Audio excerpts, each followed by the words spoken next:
For 2 years, my company told me the overtime I worked simply did not exist. Every time I raised it, the answer was the same. There is no record of that. We only pay for approved hours. I stopped arguing, and they thought that was the end of it. What they did not know was that every hour I worked was already logged automatically by their own systems, their badge scanners, their computer logins, their own scheduling software. 18 months after they told me my overtime did not exist, they paid me for every minute of it, plus a penalty on top, and they did it without a single day in court. I never shouted. I never lied. I simply asked them, in writing, to hand over the records they swore proved me wrong. But to understand why one polite request made an entire HR department go quiet, you have to understand what those records actually showed. I worked as a shift supervisor at a regional distribution center. It was demanding, physical work, and the job did not end when the clock said it should. Trucks arrived late. Systems crashed.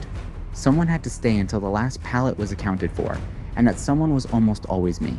For the first year, I did not think twice about it. I believed what they told me, that a supervisor was salaried, that extra hours came with the territory.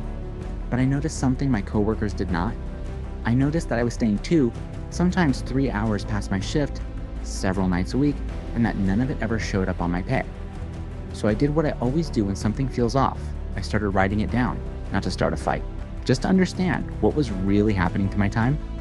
When I finally brought it up, my manager waved it away. "You are on salary," he said. "Overtime does not apply to you." That sounded official, so at first I accepted it. But it nagged at me. So one evening, I actually read the classification rules that decide who qualifies for overtime and who does not. And what I found did not match what they had told me.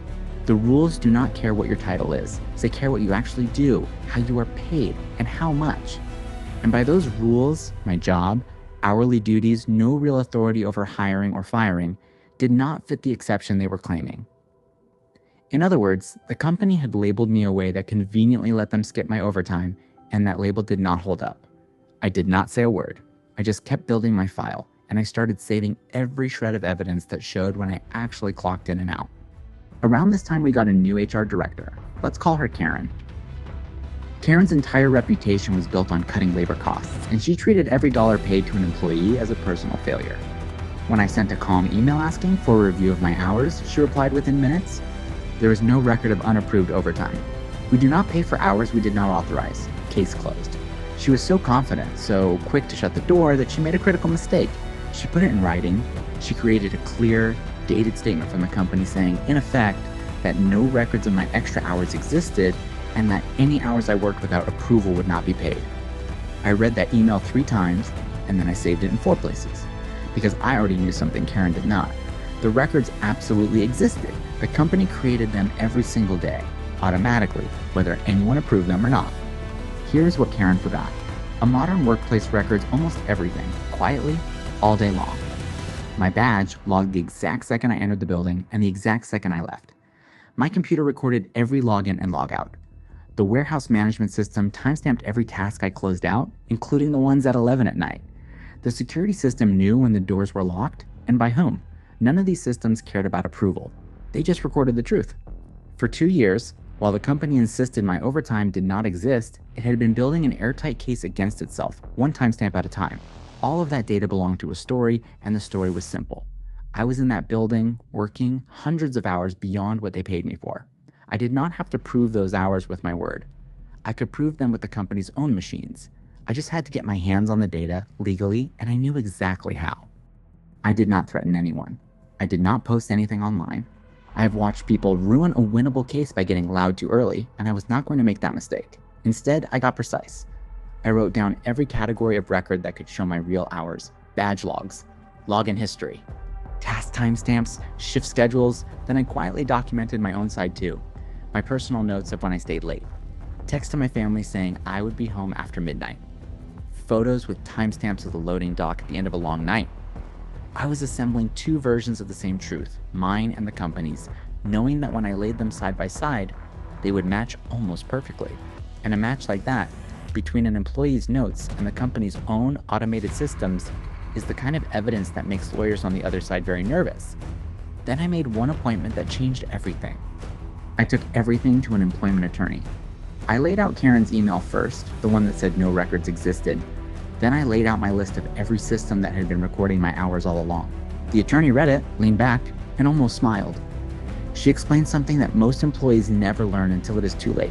When a worker is misclassified and denied overtime, the law does not just quietly fix it. In many cases, it doubles what is owed as a penalty to discourage companies from doing exactly this. And the burden is not all on the employee. Once you show you work the hours, the company has to produce accurate records. And if it destroyed them or claimed they never existed, that failure counts against the company, not against you. Karen's confident little email had not closed the case. It had handed me the strongest possible starting point. All that was left was to ask, formally, for the truth. We sent one letter, it was calm and specific, and that is exactly why it worked. It did not accuse anyone of anything dramatic. It simply requested that the company preserve and produce a defined list of records. Badge access logs for my ID, computer login and logout history, task completion timestamps from the warehouse system, my shift schedules, and it politely reminded them of their legal duty not to destroy those records now that a wage claim had been raised. Attached was a copy of Karen's own email stating that no such records existed. The message underneath was impossible to miss. Either those records exist, in which case they will show my hours, or they do not, in which case you have a much bigger problem than my overtime. We copied the company's legal department, and then we waited because I knew what happens inside an organization when a letter like that lands and someone finally pulls the actual data. I heard later how it unfolded. Legal asked IT to pull my badge and login records just to see. It took less than a day. What came back was devastating for the company. Night after night, month after month, the logs showed me entering early and leaving hours late, my logins active at times no one had approved that everyone had benefited from. When they lined my badge data against my computer activity against the warehouse timestamps, the 3 independent systems told the exact same story. There was no arguing with it. And then came the question that turned my single claim into a company-wide emergency. If I had been misclassified and underpaid for 2 years, how many other supervisors and how many other centers were in exactly the same position? Karen's cost cutting had not saved money. It had quietly created a liability sitting in the company's own servers, waiting for someone to ask the right question. I had just asked it. The tone changed completely. The same company that had told me for 2 years that my overtime did not exist now wanted to talk very quickly and very quietly. Their lawyers did not admit fault because they never do. But they agreed to calculate every hour of unpaid overtime from their own records and to pay it in full. Then, because misclassification carries that penalty, they added a substantial amount on top, roughly doubling the figure. And because the last thing they wanted was other employees looking at their own badge logs, they resolved it fast, out of court, with a check that was many times larger than the modest paychecks they had shorted me on. I signed the agreement at the same kitchen table where I had first started writing down my late nights 2 years earlier. The hours they swore did not exist had just become the most expensive record the company ever kept. I would love to tell you Karen was walked out the way people feared I would be. Life is rarely that tidy. But I did hear that when leadership had to explain why a routine overtime denial had turned into a 6-figure payout and an audit of every supervisor's hours, the phrase "we do not pay for unapproved time" stopped sounding so clever. She had been hired to protect the company's money, and her own confident email had become the single most useful document I owned. I never gloated. I never made it personal in public. The people who needed to understand what happened understood it, and that was enough. Because this was never about revenge in the loud cinematic sense. It was about something quieter and far more useful, a truth that too many hardworking people learn only after they have already been taken advantage of. They did not pay me because I was angry. They paid me because the hours were already recorded by them, and I simply asked them to look. That is the whole lesson. Your time at work leaves a trail whether anyone approves of it or not. Badge scans, logins, timestamps, they are all quietly telling the truth about your day. So keep your own record too, because when your notes line up with theirs, no title and no confident email can make your work disappear. If you have ever been told that your extra hours simply do not count, tell me in the comments what you would have done. And if you want more stories where the quiet person who kept the receipts walks away whole, subscribe, because there's a new one every Monday, Wednesday, and Friday. The next one is about a final paycheck that came up short, and the 3 words that forced the company to prove every dollar it kept.